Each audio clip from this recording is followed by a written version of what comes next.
The Mufti is not going to understand this. Okay? They're not going to understand all this idea about being, accepting other religion. Coming back to Anwar Ibrahim, okay, you are trying to say that he is actually trying to modernize Islam. Is that what? That's what I get in my mind. Is that right? The word itself is a very dangerous word to use. Okay. When in fact, if you say such things like you're going to modernize Islam, it's actually Islam is open-minded if you look at it in one sense. So, in one sense, what is happening is the idea that interpreting Islam within what I call the humanistic Is construct. that what he's trying to do? That's what I believe that he's trying to do. It's just that the manner of our explanation will fall on people like the Muftis. The Muftis is not going to understand this.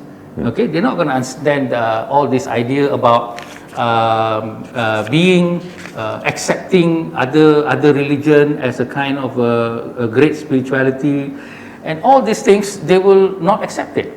Okay, so how do you navigate or propose such ideas of what we term as openness and inclusiveness in Islam to a group that has the legal power, a group also that has the social power, like the Malays and also the madrasa and the school. These are the social power. How do you navigate that?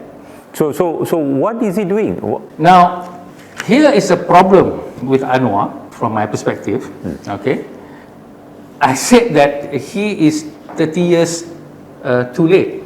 Okay, meaning that his mind is still in the 1990s, and therefore, if after 1998 he was not in prison and all that, and we don't have the social media and everything, where you can control what you say as a leader and all that, I think Malaysia would move along very well, because then he could influence the university very drastically, like what Mahathir did, and also influence the institution of religion. But that happened 1998, and then he was in prison for like many years. I think almost like 20 years. There's a gap.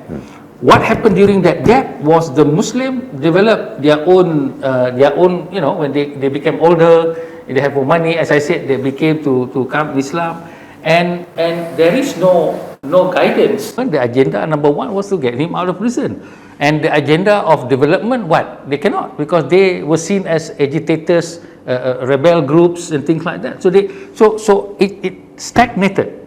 20 years of stagnant idea of development, of reform that was planned.